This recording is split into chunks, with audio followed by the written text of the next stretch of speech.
The fever took 2 of her children in the same week. The cowboy gave the last one a home, and a future Amelia May's knuckles bleed where she clawed at the earth. 2 wooden crosses lean crooked in the red clay, names carved with a dull kitchen knife. Tommy, age 6. Michael, age 4. The dirt under her fingernails feels like glass. Mama, when are they coming home? Lily's voice cuts through the morning air. 3 years old, still small enough to believe death might be temporary. A tiny fist grips Amelia May's torn skirt. The same black dress she wore to both funerals. They ain't coming home, baby girl. But Tommy said he'd teach me to catch fireflies. Amelia May's throat closes. She stares at the fresh mounds, thinking about the fever that tore through town like wildfire. Thinking about how it only seemed to find certain houses. The ones with broken porches and empty cupboards. I know he did. The banker's boy recovered just fine. So did the mayor's daughter. They got their medicine on day 1. Bottles of clear liquid that cost more than Amelia May made in 3 months. She'd begged Doc Henley for just 1 dose. Just enough to save Tommy, maybe Michael. Too expensive, he'd said, not meeting her eyes. Governor's orders. Limited supply, but there were plenty of bottles sitting in that pharmacy. She'd seen them through the window, rows and rows of salvation, gathering dust, while her boys burned with fever. Mama, you're squeezing too tight. Amelia May looks down. Her hand grips Lily's shoulder like a vice. She loosens her fingers, sees the red marks already forming. Sorry, baby, the fever took half the children in town. Every single one from the poor side of the creek. Not one rich kid died. Not one. That's not how sickness works. That's not natural. Mrs. Peterson says the fever's gone now. Mrs. Peterson says a lot of things.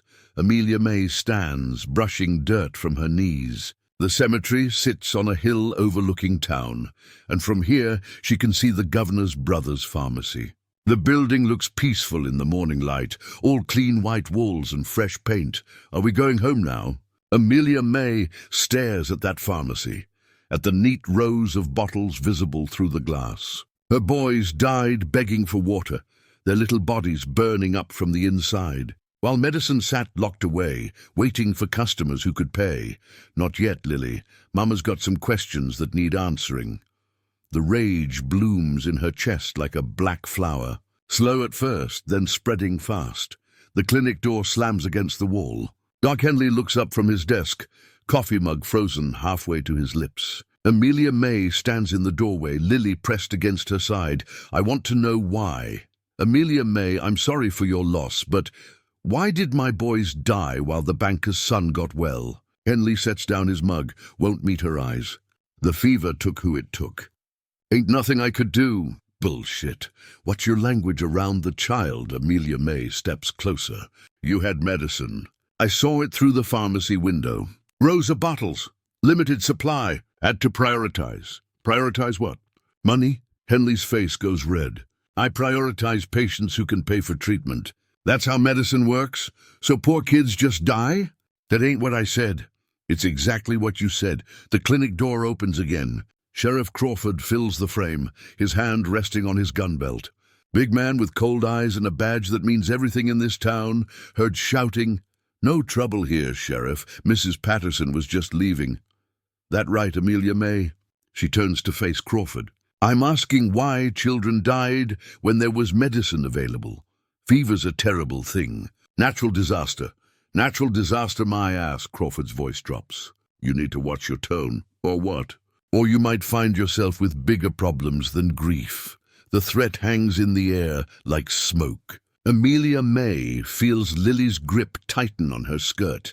How much did the banker pay for his boy's medicine? That ain't your business. How much? Crawford steps closer. I'm going to say this once. Stop asking questions that ain't meant to be answered. And if I don't, then you'll find out what happens to women who don't know their place. The room goes quiet, except for the clock ticking on the wall. Amelia May stares at both men, sees the truth written in their faces. This wasn't random. The fever didn't choose victims. People did. You let them die. Now you're talking crazy. You had medicine, and you let my boys burn to death because we couldn't pay. Henley finally looks at her. World ain't fair, Amelia May. Sooner you learn that, better off you'll be. Fair. You think this is about fair? Crawford puts his hand on his gun. Time to go.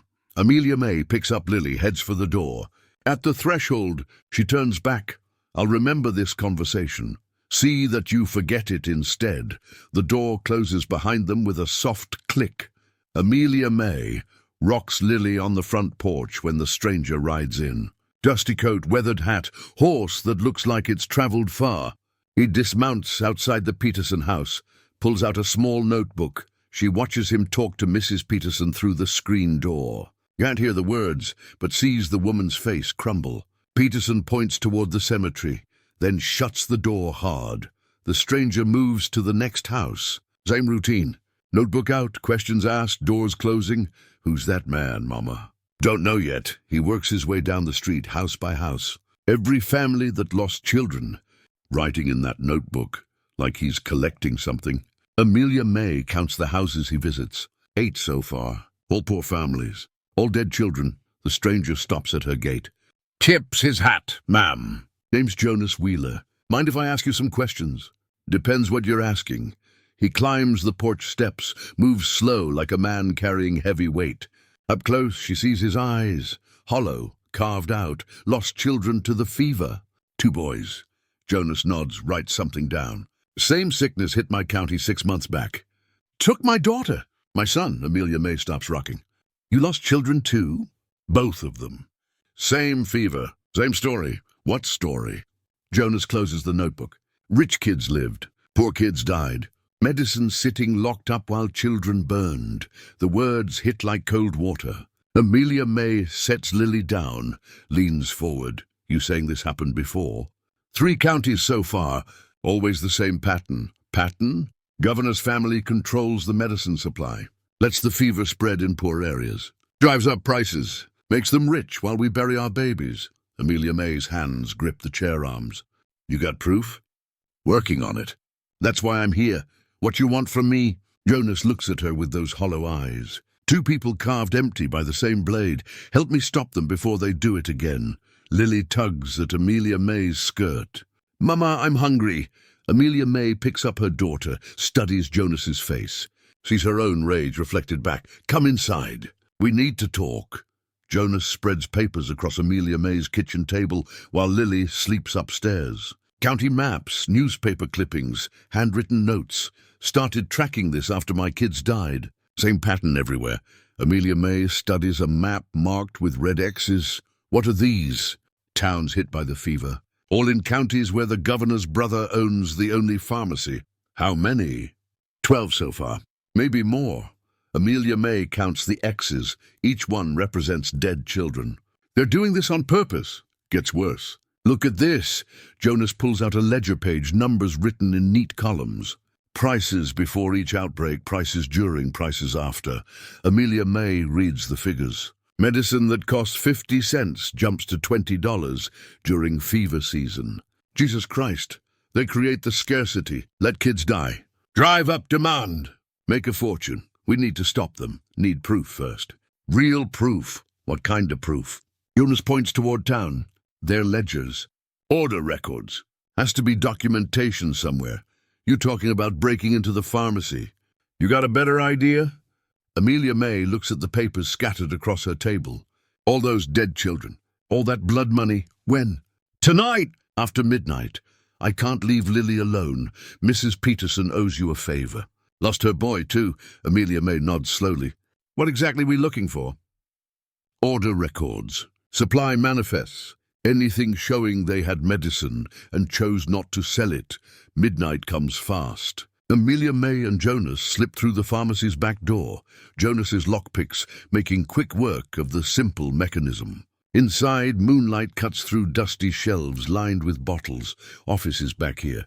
The back room smells like old paper and greed. Jonas lights a small lantern while Amelia May searches file cabinets. Here, she pulls out a thick ledger, opens it to recent entries. Her hands shake as she reads. 500 bottles received 2 weeks before the fever hit. How many they sell?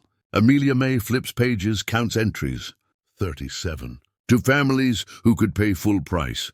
460 bottles left while kids died. Jonas finds another ledger, bigger. Order forms going back 2 years.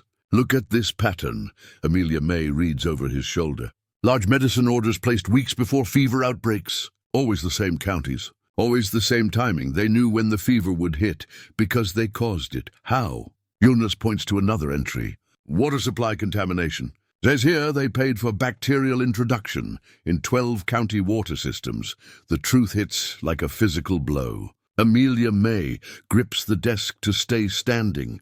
They poisoned the water, made our children sick, then refused to sell medicine. Systematic murder for profit. Amelia May closes the ledger, looks at Jonas with eyes gone cold and hard. Time to return the favor.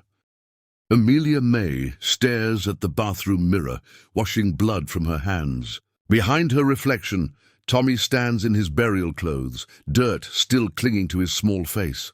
Mama, why didn't you save us? She spins around. Empty bathroom. Just shadows and the sound of her own breathing. Amelia May. Jonas calls from the kitchen. You all right? Fine. But her voice cracks like dry wood. She returns to the kitchen where Jonas studies the stolen ledgers. Lily sits at the table, coloring with broken crayons. Too quiet for a 3-year-old. We need to get these documents to the county prosecutor. Amelia May nods, but she's watching the window. Michael's face appears in the glass, pale and accusatory. You let us burn, Mama. Stop it. Jonas looks up. Stop what? Nothing. I'm fine, but she's not fine. The boys follow her everywhere now. Whispers in empty rooms. Small footsteps on the stairs. Cold hands tugging at her skirt when she's trying to sleep.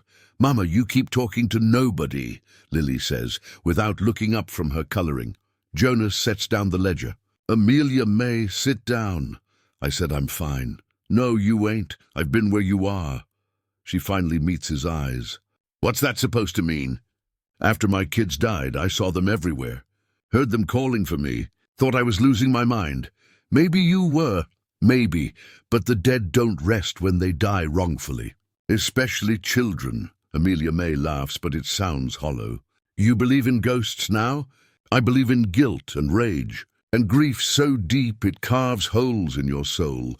Tommy appears beside Lily, pointing at the ledgers. Make them pay, Mama. Amelia May's hands shake. They want justice. Who wants justice? The boys. They're here. They're angry. Jonas reaches across the table, grabs her wrist. Amelia May, listen to me. You got a living daughter who needs her mother. Lily stops coloring. Mama, are Tommy and Michael really here? The question hangs in the air like smoke. Amelia May looks at her daughter's scared face, sees how small and fragile she is. No, baby. Mama's just sad. You promise they ain't here? Amelia May forces herself to focus on Lily's face instead of the shadows moving at the edge of her vision.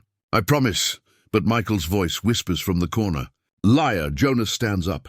We're going to finish this. Get justice for all the children who died. But you need to stay focused on the living. What if I can't? Then you'll end up like me, hollow, and Lily will grow up without any parents at all. Amelia May looks at her daughter, then at the ledgers full of evidence. The dead are demanding justice, but the living need her more. What's our next move? Amelia May walks through the governor's mansion like she owns it. Politicians in expensive suits turn to stare.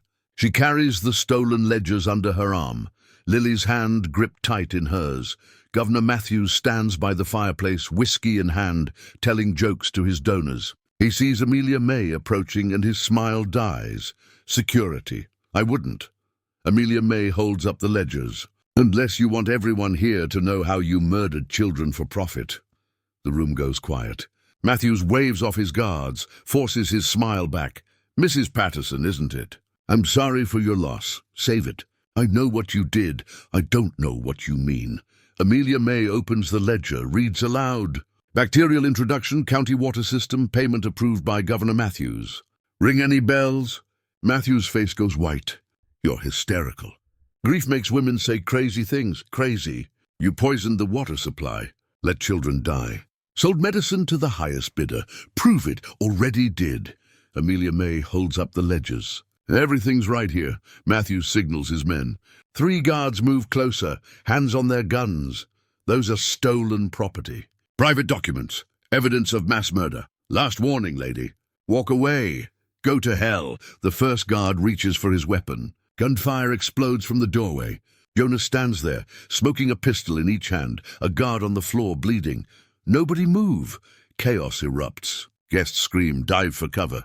Matthews pulls a derringer from his jacket. Amelia May lunges at him, ledgers scattered, pure rage driving her forward. You killed my boys. They crash into the fireplace. Matthew's gun flies away, skitters across the marble floor. Amelia May wraps her hands around his throat, squeezes with everything she has. Amelia May, stop!